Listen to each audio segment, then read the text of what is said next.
Welcome back to Black Clover Anime Review. This is episode number 31.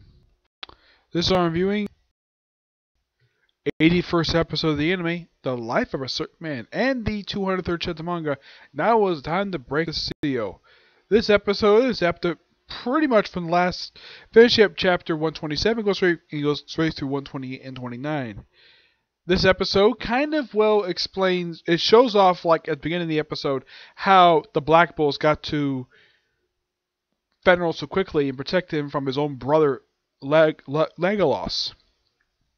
And apparently charming out of the hand in that, creating a giant sheep, have all the Black Bulls that are there, hop on it, and just bounce and fly straight there, and they're all surrounding him. And eventually, they're all ready to, and of course, Legolas basically tries to start fighting Asha. They fight for a little while, and then basically they stop, and then eventually the Wizard King just puts them in a time bubble, puts their timeout in the way. Okay, and he's like, okay, these two are ready to go. He's probably thinking, okay, these two are ready to go, so let's get their teams down here, and let's start the semifinals right now, because these two are itching to go. That's part from the Wizard King's perspective, so he sends one of his assistants, tells the other guy, set up the crystal for teams B and G, and you go find the rest of teammates. And of course, they bring up, Asha's team has Mimosa and Zerx.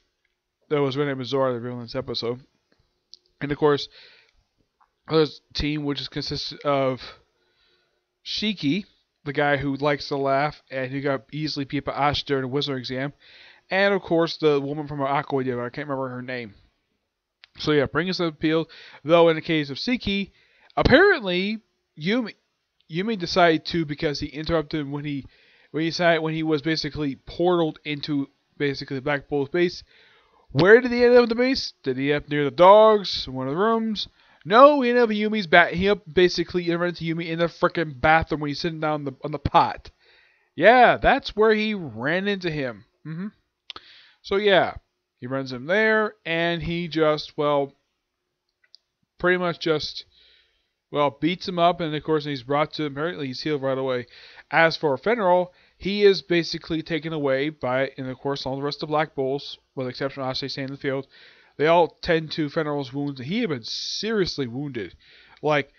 Basically his own little brother tried to murder him in front of witnesses.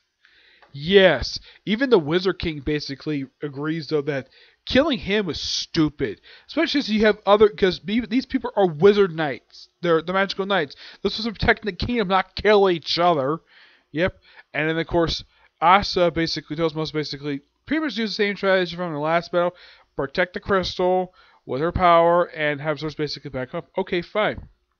Of course, Asa basically flex all of his moves and just, flies up and basically fends up all his moves, even though he's actually wounded several times by him. And then of course Zeus basically comes in and basically blocks a good majority of them. And of course when we cut to a flashback of Zor, and we actually explore Zeus, aka Zor's backstory, where his father was a magical knight. Remember the purple orcas, and they show that apparently after many times of taking the wizard entrance exam, he finally was able to get onto a team. A squad, the purple orcas, and everything seemed pretty normal. And then he died, and apparently the purple orcas didn't give a damn about him at all because he was a peasant. Yeah, all because he's a peasant. They just didn't give a damn about him. So Zerx basically was upset by this. So he aged a few years, roughly. I'd say about 5, because about 3, because they mentioned that in the flashback he's 12. Look at him, he looks like he's about 14. Doesn't look like he's 12. I'd say about 14. I could say about 12, 13ish. But yeah, they say he's 12, and I'd say because he looks like he grows up pretty quickly. I'd say about 3 years went by, and then he puts on the outfit he wears currently right now, so with the whole mask with teeth. He runs the Purple Knights, who desecrate his father's grave by kicking it and saying terrible things to his grave. He was already dead.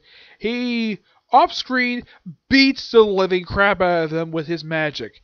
And then, of course, we cut to, the first time we see him in this particular arc, BDA the vice captain of the Purple Orcas, and take his outfit and take his name and basically position.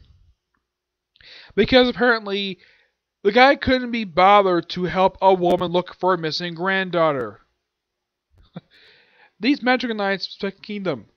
And a lot of these magical knights, the way they're depicted, like with the exception of a few of them, it seems like they prefer to basically relax and go on hunting expeditions than actually bother helping people. That's pretty much their job. Yeah, and apparently Zora's was the first peasant to join a wizard squad. Okay, that's quite interesting. Though this is probably before. If you look at the Black Bulls themselves, with the exception of Noel and Fenrir, almost all the Black Bulls are pretty much peasants anyways. Yeah. Yeah, Fenrir was like the only, Fenrir and Noel, the only noble as part of the squad. You can kind of count Vanessa as probably a noble as well because her mother happened to be the queen of all witches. Yep. Now, oddly enough, the king, the Clover King, the king of the Clover Kingdom is nowhere in this episode. Surprisingly, yeah, I'm a little surprised about that. I mean, he showed up in the last episode. That was even this episode's manga. Yeah. He's absent from this episode, even though he's actually there at the field. Everyone else is questioning, like, what the heck is going on? Yep. And, of course, well, and Zora points out that you're not basically imagining as my father intends about. And that's how the episode ends. So we have a petty Clover thing, like, saying, like, okay, we feel that what is, and of course, the Yumi mentioned in the episode, like, what is you interrupt my golden time. And his golden time is sitting in the pot, sleeping, or bathing. Okay? That apparently is his golden time. Yeah, a time you should never interrupt him at all. Yeah. Next week's episode apparently looks like it's going to be a whole entire episode based on the Petty Clover stuff. Okay, so we're going to put on hold the current arc for this one thing. Okay, I'm interested to see exactly where this goes. Oh, I almost forgot though. Legoros basically decides to take on the entire team beat by himself because apparently he doesn't need his team at all. That's where I could bite him in the butt when this thing is over with. Okay, now we move on to newest chapter. Chapter starts off with the elf that looks like Noelle, even though it's not really her. Taking on Yumi. And Yumi gets injured, like in his arm. His basic arm turns black. It's very, really injured. We see the demon. He pops up, unleashes some demon magic at Yumi, though he's blocked by frickin' Asta, excuse me. We see Noelle finally get a chance to see her first time in a few chapters. I believe it. This is Noelle. And of course, you see like a timetable, and we see that the leader of the Ivanite Sons working with him and Yuno. And then it looks like that Fenrir apparently took the jewels and woke up the statue of the Wizard King. And then Nero transforms into... And Nero does transformation sequence to a little girl. Yeah, it's a little girl. Yeah, a girl that looks like she's probably about... Appearance-wise, I'd say she's about 12-ish. Yeah. And of course, Fenrir was like, "You were a cute girl this whole time? Why'd you say something?" So everybody, like... And of course she gives a look, and apparently she decides to go off, like, touch the Wizard King.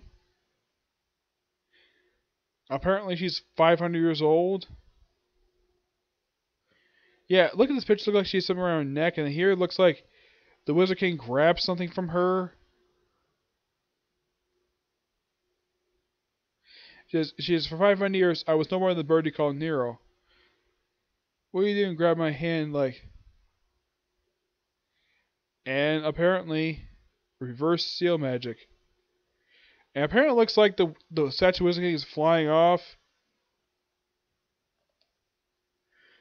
With Nero. And apparently Nero takes Fenrir back to wherever this is supposed to be. And says, "Please wait to return to your friends, possibly back in the tomb." And that's how the chapter ends. It's particularly very odd way to end the chapter. Yeah. So, yeah, 3 chapters in a row, we have a shocking ending to a chapter. Like, first we have Nero talking, and now we have Nero turning to a woman. Okay? And apparently she's been stuck in bird form for 500 years. Okay, maybe we get a little more backstory to this. No, let's just have Fenrir get dropped off and have the Wizard King, well, the statue of the first Wizard King, who apparently is possibly the first Wizard King under a statue for some reason, and just flying about. Yeah, kind of an odd way to end the chapter, but this was definitely a good chapter. It does continue the plot really well. Man, this arc is going on for a freaking long time now. This arc is going into chapter 133. This is chapter 203. This arc is roughly 71 chapters in. Wow. This is longer than even the intern exam from Hunter x Hunter. Intern exam from Hunter x from My Hero Academia.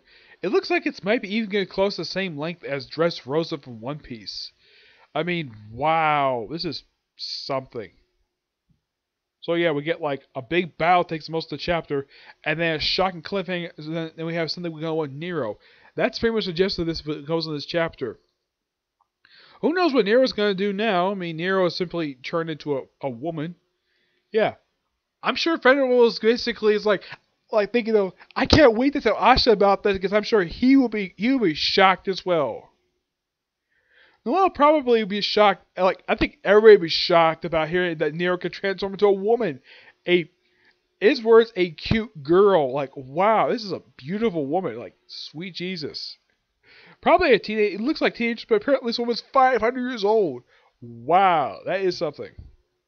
Okay, so that's it for this particular review. My next review is another movie review, and it's a review of the 6th Star Trek film. You'll find out about my thoughts about that film soon, okay? But do this next view. Bye.